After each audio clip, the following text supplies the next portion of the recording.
Hi, I'm Vincent A. DeJesus.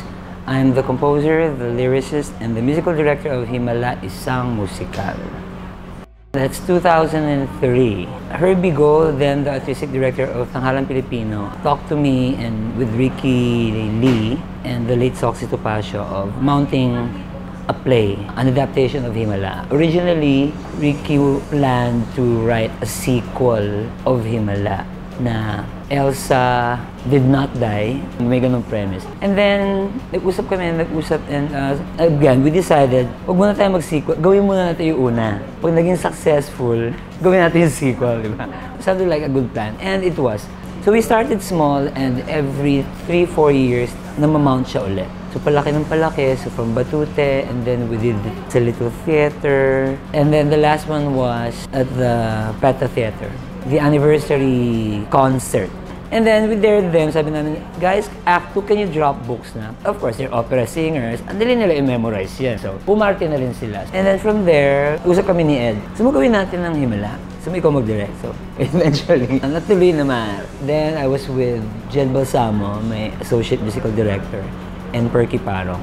And then, nilapitan namin ng 9works. And every year, may mga tweaks na ginagawa eh. I guess that's part of the process. Ito, what we tried to achieve, particularly si Ed sabi niya, Vince, we will not dance. This is real. Pati yung emotion, pati yung bato mo, keep it small, pero musical. Nag-work naman siya. After a while, you forget that it is a musical because they are not in a way over-performing. Right? Magandang experiment siya at na-sustain siya for 2.5 hours. Even the piano arrangements, bubulungan ko si Jed, parang 4 years na yan. Palitan mo naman yung ano. Even now, he changed kasi he's not playing anymore eh. Tumibago kami yung pianist. Pero before he left, nag-tweak pa siya, pinahirapan pa yung pianist. So you rediscover, even the actors who did it 2 years ago are complacent. Yun naman basically, yun yung masaya sa theater eh. Every day is a different experience. And you cannot repeat that experience. In this play talaga, you can see if it's more performed than felt. You know? So as much as possible, dapat requirement is, we feel it. If you don't feel it, don't do it. Don't do whatever you do on stage. So it's not a performance. So Himala has so many layers. You can see it as a religious play or not really. It's questioning faith and faithlessness, especially now, our political situation. We're clinging on to a Messiah na tama ang lahat ng ginawa niya, iligtas mo kami, Elsa. Pero people still chose to believe. I guess when you believe, it happens. Either it just in your mind, and that's good enough.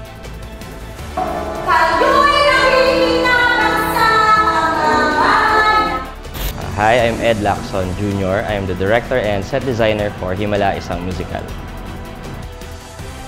I'm familiar with it since college because I saw it as a student And then eventually I joined the company who first produced it. So I was part of one of the touring show version of Himala. And then after that, 10 years later, I met with Vince and Jed Balsamo, the arranger. We were just after a show, and then out of the blue they said, "Do you want to do Himala again? Do you want to do Himala as a director?" So I thought they were kidding, but actually they're quite serious about it.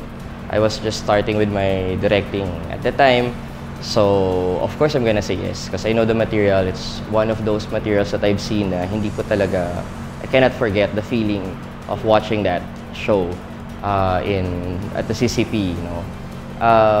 So it was a no-brainer to say yes. I've always wanted to do it. I didn't think I would be asked to actually direct the show, so the yes was very quick. Actually getting it on rolling, the production rolling, yun yung that took us more time to find the right producers because we really intended to do it as an independent production. But the reality is, of course, the cost and the scale of the production and the version of the show I see, we cannot do it as originally intended. And so we started looking for who can help us produce it. And so Nineworks and Sandbox came to the rescue. They took a leap of faith on the material. It was their first Filipino material. And so I guess yun. My name is Aicelle, playing the role of Elsa. Why? Why do it again? Why not? I mean, it's Elsa, it's Himala. Such a beautiful piece of art. Himala as a classic, now into a musical. Isang karangalan ang maging parte nito. At masarap ulitin at ibahagi muli ang storya ng Kupang dahil tingin ko at sa nakararami sa amin, dapat siyang makita pa ng mas maraming manonood, lalo na ng kabataan. I pray every time. Because the goal is not to surpass, hindi ba? Because Nora Honor is Nora Honor. May Bayot is May Bayot. The first Elsa of the musical. I want to say that this version is a version of the new generation. Kasi yung interpretation natin, maaring hindi yun yung problema 15 or 20 years ago. So with the help of our director and my co-actors who have different interpretations of their role, then in that way, I can mold my own Elsa. Siyempre, based pa rin sa pagkasulat ni Mr. Ricky. More like the relationships. Kung ano yung background, bakit tayo magkaibigan, bakit tayo nagkagalit. Yun yung ni-rediscover namin. Because yung framework ng bawat karakter na isulat na, hindi ba? And yung manner ng interpretation, magbabago, again, kung paano nyo binalikan yung background, kung paano rin yung bato ng bago mong co-actor kasi you have new members in the cast. So that's very exciting to watch. Maybe she's more mature this time. Maybe she'll try, paano ba? Bagong, mas may kulay. Hindi ba? Mas may kulay. Though, in the beginning, you've always said that hindi lang linear yung kanyang karakter, na ang dami-daming misteryo na nababalot sa pagkatao ni Elsa. So, this time, we'd like to put or add more colors to her character. Yeah. It helps you get into the character when you're present in all the rehearsals. Hindi ba? Kasi lagi niyong ginagawa yung eksena, you have exercises, you have your scene work. So, yun yung time ng rediscovery eh. And then, as an actor, you do your job. You research again. Oo, kung ano ba ang pakiramdam pag ito na ang eksena. And then, yung work of an actor comes. Yeah.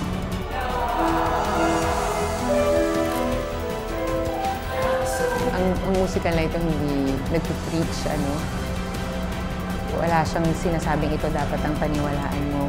Mas mas kine-question niya kung ano bang pinaniniwalaan mo. Yun yung gusto niyang iwan. And ang dami niyang sinasabi tungkol sa kultura ng Pilipinas. How we are yesterday or years back. And how similar we are still hanggang ngayon. Siguro in terms of fake news, in terms of believing in stuff, or just being faithful, but hindi mo alam kung tama ba yung pinaniniwalaan mo. But at the end of the day, you ask your heart what's good and what's moral. Yeah, and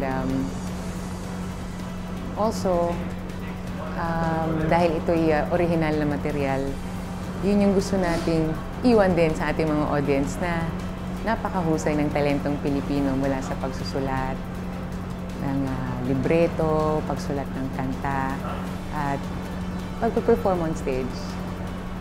Napakahusay ng cast ng Himala. And I'm very, very proud to be part of it. Because I watched it yesterday, the first time, because I have an alternate now. Sabi ko talaga, wow, grabe pala itong kalabas na to. First time ko talaga napanood. No words. Iba siya. I mean, it's heavy, pero I don't know eh. They were asking me, oh, how was your first... Ang galing nyo. Ang galing nyo. At the same time, ang bigat niya. But it's heavy, but it's so beautiful. It's so beautiful. All the songs, the actors' performances, and the kwento itself. It's haunting. The music, the story. I think it's one of the most Filipino stories ever. The film, the music is really beautiful.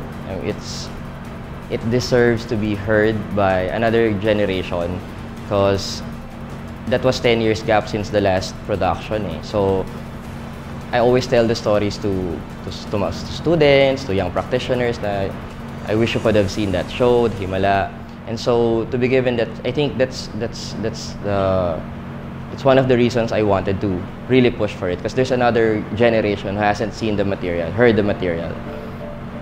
Hi, I'm Kakki Teodoro. I play the role of Nimia.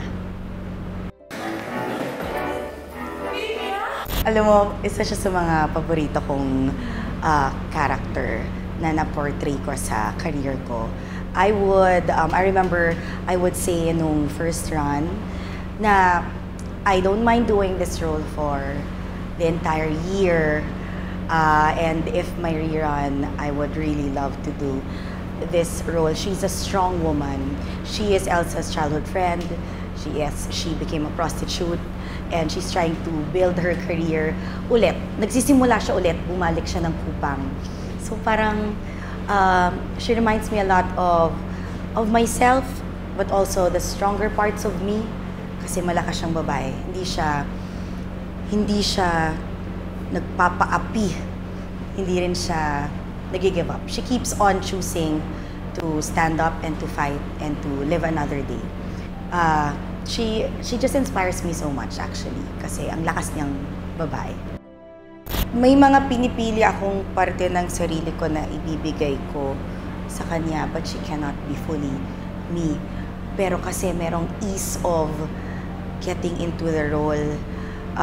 Kumbaga, dahil ang immersive ng palabas. The play is so immersive. The actors are so near the audience. And the director and the actors can see everything and we're working on truth all the time. You cannot act it out more than anything, more than any other show that I've done. Ang wala rin kasing fourth wall or masyadong distansya sa mga manonood. So, mahirap siya, mas naging mahirap siya for me dahil kailangan ibang tao, pero at the same time, ako din yun. So, once I have to get into Nimia, every little reaction that she does is her and not Kakki. So, lagi akong na-experience talaga yun na lagi ako i-call out ng director ko. My personal habits as Kakki, for example, as a performer, meron akong mga ganyan, ng shoulder na unconscious na yung habit na or ganon. kapag itatapon mo sa side na to, in the round din kasi kami. So meron siyang i-call out. Yung maliit mong ginawa na yon, hindi yun Nimia, Kakki yun. Yung lakad ko, mapapansin niya kung Kakki yun versus Nimia. So may mga ganon, minute, mga micro actions hanggang doon nakikita. Kaya, lalo na kapag yung scene na to buhay na buhay at hindi naman namin ma-rehearse lahat, yung interactions namin sa mga tao nag-iiba night after night. Ako sa iba't ibang character doon. So, it really takes a lot of prep. And that's also why before the show and in between shows and after the show, may prep at pagpag na nangyayari. Even yung pananamit ko, meron ng early prep na nangyayari. That's why I come to rehearsals in dresses, nakachinelas na lang rin. Meron na siyang little by little getting into the character so that the process becomes more and more natural. Yeah, organic. Yes, exactly. We did open auditions. Of course, we have some names in mind. Mataas kasi yung technical requirement niya. Not just the singing, but also the acting. And of course, you're casting for a part. So, we really had to have a lot of auditions. It took us, I think, a year and a half to complete the cast. And even the ensemble. So we had several auditions just for the ensemble. We have them audition in groups, as individuals, so that we can see how they interact with each other. The style I'm gunning for was social realism. So there's a certain type of performance that I'm looking for, a very guttural feeling to the performances. And so it took a while for us to gather 40 plus people who can handle the singing and the acting requirements of the show. Hi, I'm Neomi Gonzales and I played Chayong. Okay, Chayong is I sort of kind of relate to her because I grew up in a Christian family. So we're very, very religious in a Christian way. Hindi yung parang like going to church and doing all this, yung mga practices. Iba, if you know yung born-again Christian, diba? So I grew up in that kind of that environment. And talagang sobrang religious in a sense na you're really connected to God. So meron akong ganon na meron mga issues about guilt and about devotion to the Lord, yung ganon. Si Chayong, she was like that. She's very religious. She's the best friend of Elsa. They grew up together. And she was the first one who believed in the miracle na sinabi ni Elsa. So, siya yung unang naniwala. Siya yung naging katuwang ni Elsa sa journey niya. At siya rin yung unang bumitaw dahil sa nangyari sa kanila.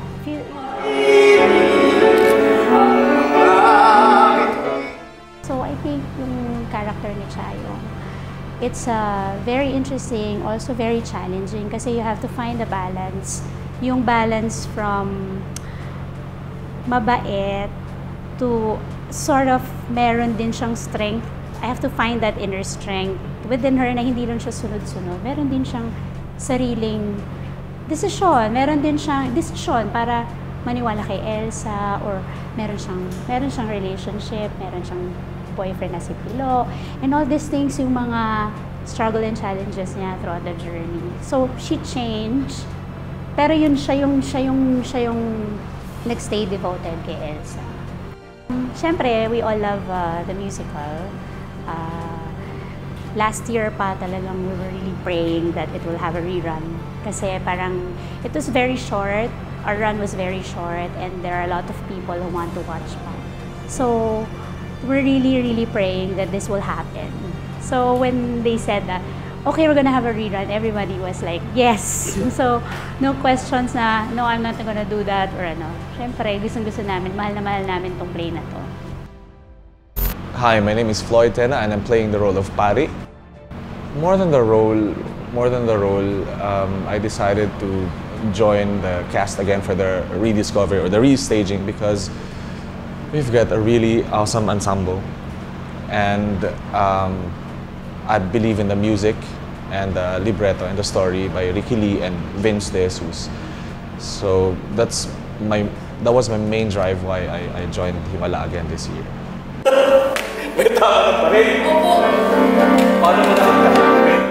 Well, since we grow a year older this year, so I guess it's more grounded now, and I believe it's darker from the last restaging last year, and a lot of things happened in our society, so we take into account those things, and you know, as I profile my character, I think of those things para mas relevant siya, mas current. So that's how I approach my role. Okay, I'll be very careful about this, because you know, the political scene in the country right now is very divisive, diba? And so we are talking about blind fanaticism. They believe in a person even if they don't really know what's happening, and that's also happening in Himala, Isang Musikal, because the townsfolk, they believe in Elsa even if they know they weren't healed yet by Elsa. So, because everybody's following Elsa, so they also follow Elsa. I think in my head, it's more revisiting the source material. Because what they did in the musical version, it was more of a dance theater production. And at the time, nobody was doing that. And so it was quite a show to see, no? 10 years later, that's not uncommon anymore. And so I don't think doing the same style, the same attack on the material would translate in this time. And so instead of going bigger and grander, I opted, the production opted to go back and streamline everything, downgrade everything, take out all of the choreography, and really focus on the stories and the characters. And in our rehearsal process, we discovered it's really about the town of Kupang. And of course, Elsa is one of the reasons why everything happened, but she's also just part of this town. And it's the story of Kupang, of how this desolate town tried to cope with the hardships in life, and Elsa gave them that escape. And so that's what turned everything around. Hello, my name is David Ezra, and I will be playing the role of Orly in the restaging of Himala, Isang Musikal. In the first staging, of course, at first I watched the movie because before I watched the original staging of this back in 2003. My mom was part of it. So back then I was like, I think I was 14 years old, and that was the first time I saw actually a play, a musical play. And I was so stunned because I remember the scene where Elsa gets raped. And I was a 14-year-old kid sitting in the very front row. I was like, Mom, ano ba tong pinapanood mo sa akin ngayon? Tapos, little did I know na 15 years after, I will be doing the role. I will be part of the restaging last year, 2018. Yung preparation na ginawa ko before was, yung napanood ko, actually yung malaking part ng ano ko was with OJ Mariano. When I watched the 10th year staging, yung concert version sa PETA, OJ Mariano played the role of Orly. And I was so impressed with him. I wasn't in theater pa din eh. Wala pa ako sa scene. So pero yun yung time na parang sabi ko, wow, if ever nagagawin ko siya, parang ito yung role na gusto ko. Pero nung time na wala talaga ako idea. I didn't sing. Hindi pa ako kumakanta noon. Pero sabi ko, ang ganda naman itong role na to. So, yun, nung time na yun, after 5 years, 2018, gagawin ko pala siya. So, yung preparation lang is ano naman, well, dito naman kasi, actually feeling ko sa akin yung isa sa pinakamadali, honestly. Kasi ako yung iba sa lahat eh. Ako yung Manilenyo.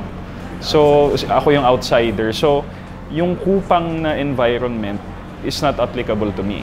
Kumbaga, I can play it as everyday life sa akin. Parang kasi Manilenyo din ako. So, mas mahirap for me to get into character for them, especially for Elsa. Kasi sila yung talagang kailangan yung masabuhay mo yung everyday na buhay na kahirapan. Hindi lang yung kahirapan na alam natin today. Yung kahirapan ng kupang is sobrang ilalim talaga. Imagine na uulan lang, sobrang saya na nila. Ganong level. So, sa akin, hindi siya ganong kahirap to get into character because I can just play it as my normal self. Pero yung mahirap sa character ko is yung trajectory niya, yung makikibagay ka sa dulo, yung sympathy mo for the characters in the town. So yun lang naman. Pero in terms of preparation, wala masyado honestly kasi I just play myself. Hi, my name is Celine and I'm playing the role of Elsa for the restaging of Himala, Isang Musikal. Last May, director Ed Lacson asked me to audition. I sent in a video audition first and then came in for 2 live auditions. I wasn't considering it at all. I do theater a lot. I have a community theater in the South, but I haven't done professional theater in a very long time. That's why when I auditioned for this, it was rattling for me because I haven't auditioned in so long. And then they let me know around a month later by email. So I was very shocked that Elsa was offered to me. Super nagulat ako when it was to cover for Aicelle. And then biglang welcome to Kupang. Siyempre yung pinaka-first concern ko was the pressure of taking on the role because of how legendary it is. So, to help me then remove that pressure, I really wanted to immerse myself in the stories. I wanted to go through that process myself, na to discover it with everyone else, with Barrio Kupang. Until now, I'm discovering a lot of things about Elsa na hindi ko nakita before kasi there's so many ways to see her. And I don't want to think about it na how can I make it greater, but I want it to be honest and authentic. She is relatable. I see her as someone who is struggling with everyone else. Yung kwento niya, isa lang yon sa kwento ng lahat ng mga tao sa Barrio Kupang. And it's just that siguro meron talaga siyang charismatic something that drew this attention. But the thing is, everyone in Kupang is coping and everyone is struggling, but they've lost hope. So, isa lang siya dun sa mga kwento na tinatry niyang maghanap ng hope. A lot of people, talk about the religious aspect of it, and then a lot also are trying to make it political or like looking at it in a political perspective. But I think the most relevant thing right now is everywhere around the world, people are looking for hope. So that's why it's so relevant for me. Kasi Barrio Kupang is this really small community, but I think right now everywhere in the world, pare-pareho tayo ng pinagdadaanan. Because I travel a lot and I realize na in the Philippines, we complain a lot. But everywhere else, there are problems. And everyone's trying to grab on into a shred of hope. So, it's looking for hope. And I think that's very relevant today. Well, first of all, wala akong agendang pinupush when I'm directing the show. Because I need to be unbiased in terms of all political standings, no? But unavoidable yung interpretation ng tao. First of all, I don't think it's a religious play. It happens to be a show revolving around religion a lot, but it's not a religious play. So it's not a critic on religion and God and the existence of God and the existence of miracles. Not that. There's a very human story embedded in it, and that is very universal. The feeling of hopelessness, the feeling of helplessness as well, no? I think it's very socially relevant because hindi naman nawala yung hardships until now. There's still, most of our population is still going through that.